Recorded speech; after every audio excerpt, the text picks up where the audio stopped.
Going behind the scenes of a film project means to get some insights in how something is done, but also to unveil some of its secrets. Welcome to my official behind the scenes to Deputy Ranger Lightning McQueen. I'll try to show you anything related to the process of making this short, starting off with writing. Ideas for film projects often come to my mind spontaneously, like when I'm in the train on my way home or when I think about a skit for a specific review.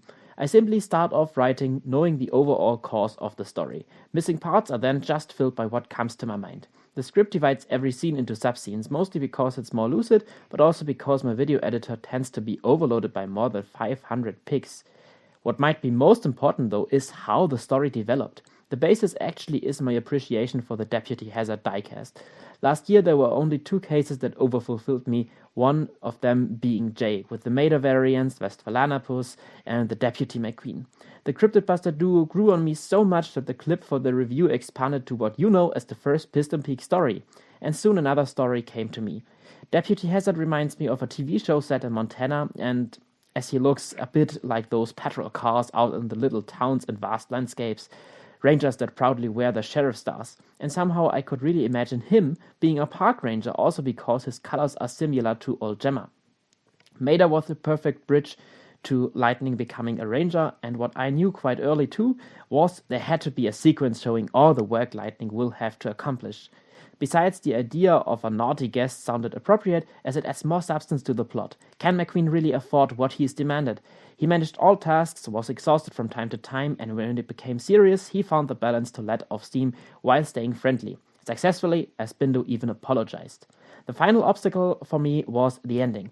The first Piston Peak story was somehow rushed towards the end, as I was really beat up with all the work that went into it and the constant blue night lighting around me while filming. This time, the ending should be perfect. What would be better than opening up the possibility for a new short? Some sort of cliffhanger made it look smooth, and in fact it's not only a loose teaser to upcoming events. Other than that, I could also include the Secretary of the Interior, a diecast I really like. Then comes filming. I always try to do this chronologically, but sometimes I also take advantage of specific settings for multiple scenes, like the train station. In other cases, like the lodge, you may notice that the trees are often rearranged. My tripod has removable bendable legs, so I can change positions and most importantly the height to lower levels. All filming needs proper lighting, and as you can see, it looks much better now that I have installed my ring light. Of course, the position is not always perfect. Sometimes light needs to flood into the scene from above or the side. What I like to do then is to fix it on my display case, and now I can change the angle the way I want to. Before you start filming, you need to make sure your cars don't roll around all the time. That's why I have this bag of modeling clay. You take one of the pieces and simply put it on one of the tires so that it is blocked and moving becomes easier. The train station is an additional burden because of the uneven ground, so I had to put some extra clay behind the cars. That's basically it. Now it's time for some hacks. You may wonder what this platform actually is. Well, a book from Disney's Pinocchio, not a replica but a well-designed notebook. However, it is perfectly usable for my purposes. Put some fences around it and the train station is complete. Talking about the fences, I'd like to show you some more equipment. There are some branches behind the train that were meant to mark the edge of the railroad, but they appear multiple times, for example during the wildlife observation. Also, we have some tree pieces from our garden, just like this desk at the reception, but also the bigger dinner table shown throughout the shot. Additional accessories include the phone and computer from Roybal that flies in our pity in planes. Most importantly though, there are the trees. Man, I love the amount of fir trees we own from Playmobil. There are 3 sizes and the medium one is probably the most important as it often fully covers the top part of the screen and thus hides silly backgrounds. Also, we have 4 Schleichfurs that are shamelessly expensive nowadays. These look more realistic though. Anyways, I also use all of the story sets from planes we own, as the broad majority is not just the average playset with silly launchers etc, but rather highly accurate to the movie. Last but not least, there is this artificial lawn carpet that I implemented into the wildlife observation to create the impression of a clearing. A view from above shows that the scene isn't even perfect, but it's all up to arranging the trees in the best manner possible to create the impression of an entire forest. Now all that is left is editing. It took me more than 9,500 shots for all scenes combined, and I spent around 25 hours and 45 minutes on filming. I don't know how much time is needed for editing, as each subscene is different as far as the amount of movement and audio is concerned, but there are about 25 files and each may take around 20 minutes on average, so it's about an extra 8 hours for editing. Well, here's one of these files. I used the Windows Movie Maker, an old software you can't even download any longer, but it's one of the easiest for the basic work. It allows individual display times for the frames and has a maximum quality of 1080p, which is totally fine for these projects as the entire film has a size of more than 1 gigabyte using this resolution. What I do quite often to have as much movement as possible while a car is talking is to do some copy pasting.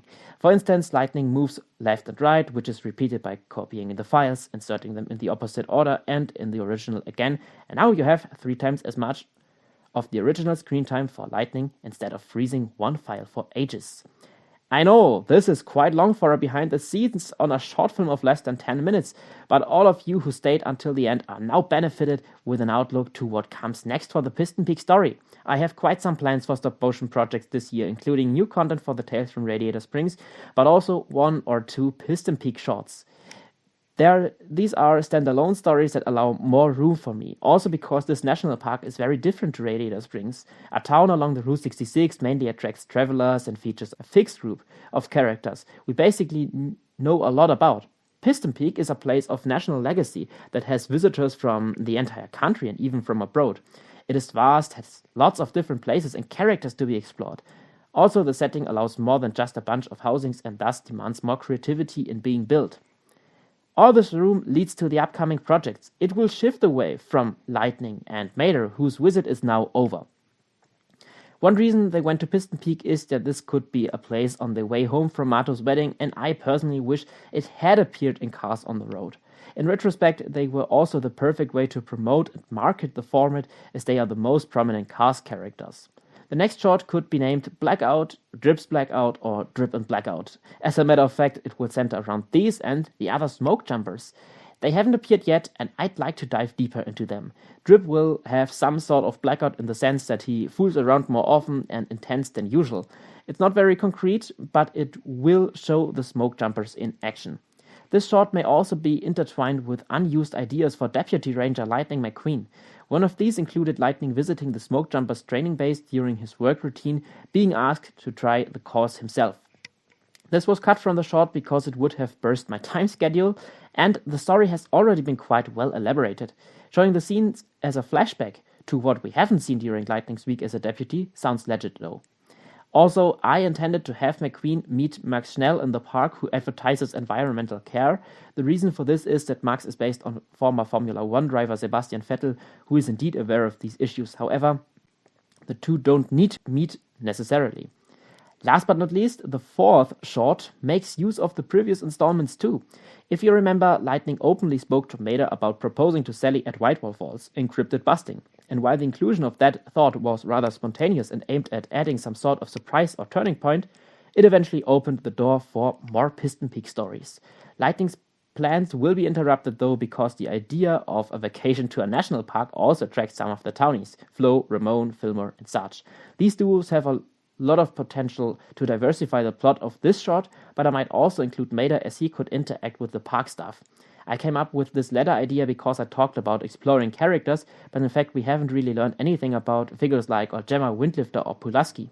This is okay because seeing them as we are used to works too, but in the long term we need more in-depth insights into their characters in my opinion. The Drip Blackout shot offers some possibilities already, but we might also expand this. Now this is all I have to say. I hope you enjoyed this behind the scenes video. Make sure to tell me about your thoughts on the upcoming projects, as well as whether I went into detail on all you'd like to know about the process of making this short. I will eagerly answer to whatever you leave here. Thanks for watching and bye.